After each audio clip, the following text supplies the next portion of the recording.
I recognize that Marvel has made a decision, but given that it's a stupid-ass decision, I've elected to ignore it.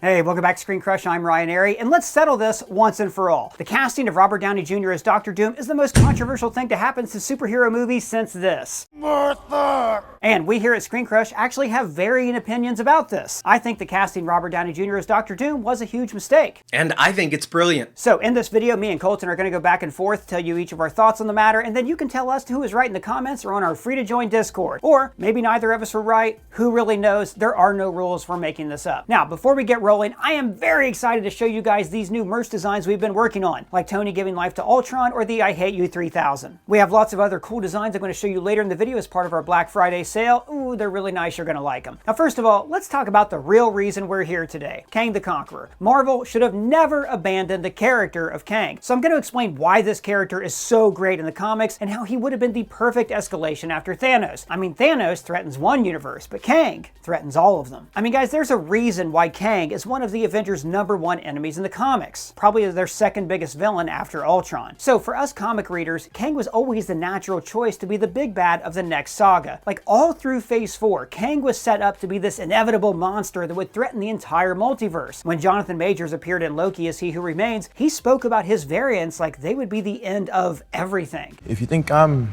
evil, well, just wait till you meet my variants.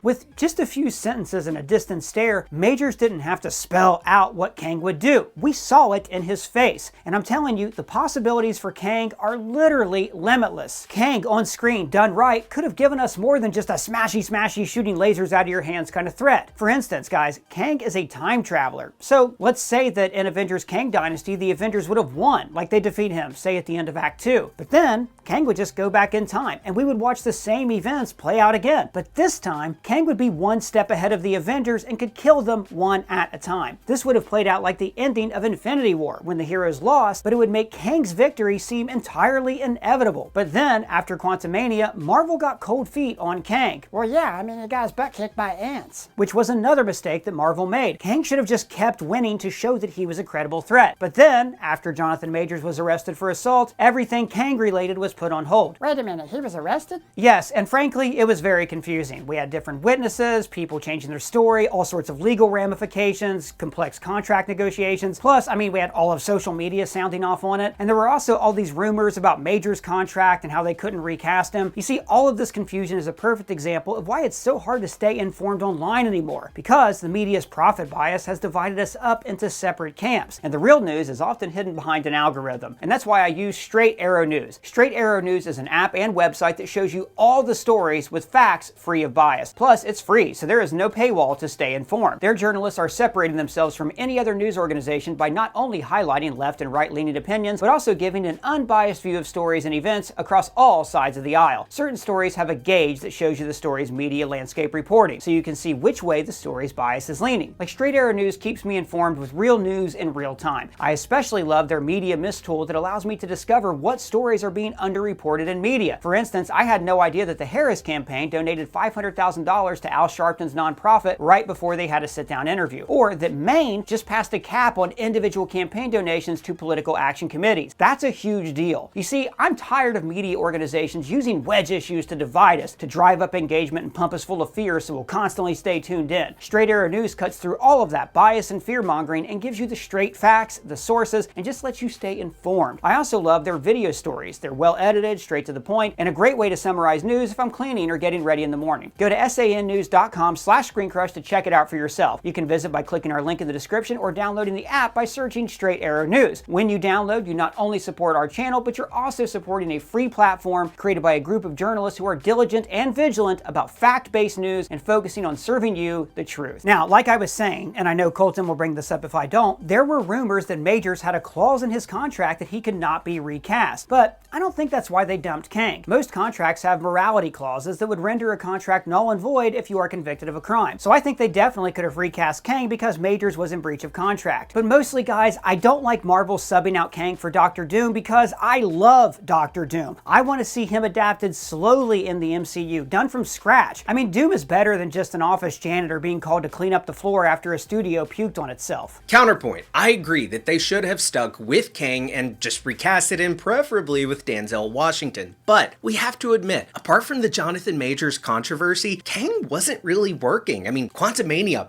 bombed, and as much as you and I were digging all the Kang setup, and as much as we loved Major's portrayal as Kang, and as excited as we were for what was to come, most people just weren't. No one seemed to care. Now, again, if not for the controversy with Majors, I would have argued that they should have just pushed through, finished the saga with Kang, but if you ask me what was the best option if they were set on dropping the Kang character this late in the game, at the ass end of Phase 5, Doom was the answer. And not just Doom, but RDJ's Doom. Casting RDJ was a smart move because whoever the villain brought in to replace Kang was going to be, they needed to be able to come in the final chapter, Phase 6, and be able to hit the ground running. Plus, this is the Multiverse Saga, so, like I've said before, having your hero from the previous saga be the villain of your new saga in a saga that's all about choice, it was just the perfect move. And I'll say it again, he will be a variant of Tony Stark. And when I say that, all I mean is that these two characters, RDJ's Doctor Doom and RDJ's Tony Stark, will be connected on a multiversal level. The fact that they share a face and are variants of the same multiversal being will be acknowledged. And I have to say, I'll just never really understand this argument that some people make suggesting that other characters aren't going to acknowledge the fact that he has the same face as Tony Stark. I feel like some are acting as if this is going to be like the Blade Cottonmouth situation, which it's not. My claim is that he will be playing Doctor Doom, period, full stop, but that the multiversal element will bring forth the knowledge that in other universes, he went a very different path. But then he's not Doctor Doom. He's just evil Iron Man. Doctor Doom has one of the most nuanced and frankly kick-ass origins in the comics. He was raised by these nomads in the forest. He built himself up from nothing to become the greatest scientist and sorcerer in the world. He dedicated his life to saving his mother's soul and later, to conquering the world. Now look, Colton, I agree with you. There are parallels with Tony because both characters want to keep the world safe in order to defend it. But combining him with Iron Man is like saying you can combine the Hulk and Spider-Man because they both got their powers in an accident, or mashing up Daredevil and Spider-Man because they're both motivated by guilt. Tony and Doctor Doom are two different people who happen to have similar character traits, but Doom is actually much more similar to, say, Reed Richards. And all of this bothers me because Doom could have fit perfectly into the 616 universe as an original character. We did a whole video about how he could have been working behind the scenes the entire time, and it actually would have fit really well. Yeah, that was a good video. Why, thank you, buddy. We actually love theory videos like that, and we always draw inspiration from our Discord, where you can join for free and nerd out and join our watch parties, and also you can get updates on our live shows. We're actually coming to Washington, D.C. on December 2nd and Chicago on December 8th. My favorite part of these live shows is getting to meet you guys, nerd out together, and doing this new thing where we brainstorm and create a brand new ScreenCrush video live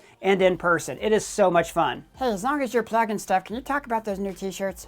Oh my god, yes, we have just launched a ton of new gift merch that we are so excited to finally show you guys, and it's available now at our Black Friday sale. And right now, we are having a 20% store-wide sale starting Thanksgiving through midnight on Cyber Monday. We have this, I Hate You 3000, and this awesome portrait inspired by Michelangelo's The Creation of Adam, featuring Tony Stark giving life to Ultron. But we also have Marty McFly in Cloud City as Darth Vader from Vulcan. My name is Darth Vader.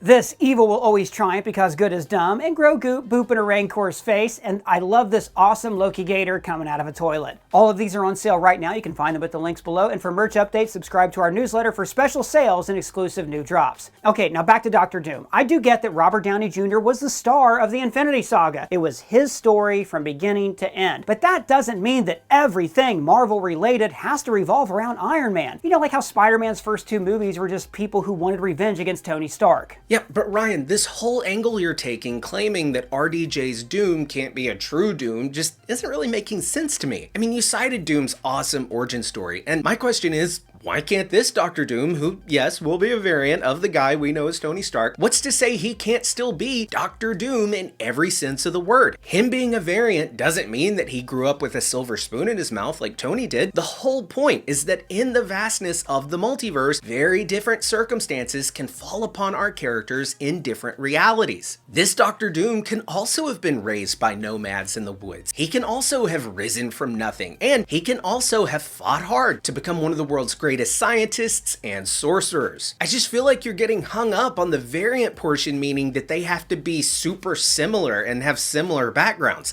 They don't. The Kangs had very different life stories and even different names and mentalities, but they were still variants of one another who shared a face. Victor Timely and Rama Tut couldn't be more different. Welcome to the future, my friend!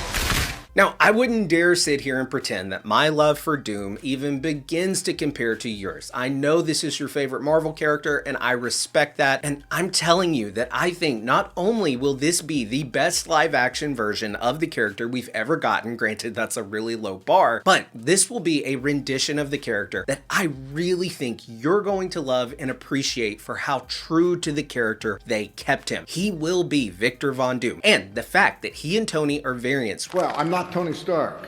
will just be icing on the cake to drive home the tragic theme of this saga. And Ryan, I want to ask you this. Is your problem with this casting the fact that they're bringing in RDJ to play him after he just played Iron Man in the same franchise? Or are you really only having a problem with it because this would mean that they are probably going to be variants? No, I do not want Doctor Doom and Iron Man to be variants in any way. So you would prefer that they just don't even acknowledge the fact that Doom and Tony have the same face? Yes, just trust a great actor like Robert Downey Jr. to portray this great character without having to connect him to the past. But they can trust him as a great actor to portray this great character and give us something new without too much focus on the past. And he can still be a variant. I don't understand why you think that the two are mutually exclusive. If they don't even acknowledge that these two characters are connected in any way, shape, or form, apart from maybe like Deadpool noticing it and mentioning it in passing, then that's just lazy to me. And it would make me hate the casting, and I would concede to the point that this was all just a gimmick. Everyone's got a gimmick now. I am supportive of this casting because of how much it enriches the story that I think they're trying to tell with the Multiverse Saga. And if they just brought in RDJ because it's RDJ and it doesn't also have that deeper connection to the story with these two being variants, and they expect us just to pretend that this dude wasn't just Iron Man, I'm out. Sure, but characters in the multiverse look like other people all the time, like Chris Evans' Human Torch looking like Captain America. Avengers, flame on! Sorry, what now? That was a meta gag in a Deadpool movie. This isn't a gag, this is something completely different. Doesn't count. And look, guys, my love of Doctor Doom isn't the only problem I have here. I think this casting also shows that Marvel might be running out of ideas and unwilling to try new things. I'm back to square one. Not only is Marvel going back to the well with Robert Downey Jr., but they're going back to the well on old Marvel properties. When Marvel brought back the Russos and Stephen McFeely, the team who gave us Infinity War and Endgame, they were showing us that they believe that there is only a limited range of creators who get to tell these stories. Meanwhile, they've pumped the brakes on promising new stories like the Eternals or Shang-Chi. I also personally don't like that they brought back Hugh Jackman as Wolverine. I mean, Deadpool and Wolverine is a fun little nostalgia fest, but it's so crammed with member berries that it doesn't really tell a character-driven story. Logan, haunted by the death of the X-Men. We saw that in the movie Logan. Wade, trying to prove himself by joining a superhero team. That's the plot of Deadpool 2. The Multiverse Saga seems to be more of a Marvel victory lap. Instead of creating a new version of the X-Men or casting a new Wolverine, we get cameos from actors from 20 years ago. Or, hey, here's a better example. I would have loved to have seen how the MCU would have created a new Green Goblin or a new Dr. Octopus in this universe. Don't get me wrong, I love Willem Dafoe and Alfred Molina in those roles, and seeing them in No Way Home was so much fun, but that kind of made those characters a one and done. What do you mean? Well, like if they introduce a new Dr. Octopus to the MCU, then it's just going to be another Dr. Octopus, not the definitive Dr. Octopus for this universe. And the same is true for Downey Doom. Instead of introducing Dr. Doom as a new original character, he will always be regarded as a variant of Tony Stark, and Doom deserves better. I'm better than that. I mean, when Marvel Studios started, they didn't have access to any of their biggest characters like Spider-Man, the X-Men, or the Fantastic Four. Those rights belonged to other studios. Variety even had a headline calling the MCU staple of heroes the B-listers. But because they were dedicated to the actual characters from the page and then telling new stories with them, Marvel was able to make a talking raccoon a household name. Oh, yeah.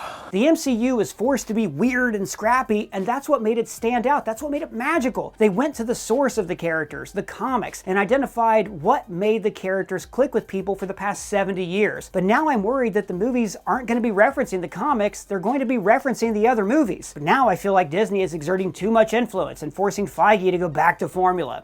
Back to formula. So instead of telling new stories, they're looking to repeat the old ones. And I'm frankly tired of the multiverse. But this is the Multiverse Saga, man. You said that you wanted them to stick to their guns and finish Kang. Well, they need to stick to their guns and finish this saga properly. Well, then finish it with Kang. Finish that story and then give us a comic-accurate Doom story. But as I keep saying, guys, this is not the Multiverse Saga. It's the intellectual property saga. Marvel is trying to bring back all of these characters from other studios into one house. The whole thing reeks of creative decisions being made by bankers instead of by artists. And that's how it always works. As soon as something creative gets successful, it's always taken over by the business people, the money men, the capitalist vampires that drain our culture of its lifeblood and suck the marrow of joy from its bones. And I, for one, will not be the one who stands Brian, let up... me ask you this.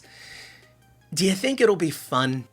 What, you mean Robert Downey Jr. as Dr. Doom? Yeah, will Robert Downey Jr. be a fun Dr. Doom, and will this movie probably be fun to watch?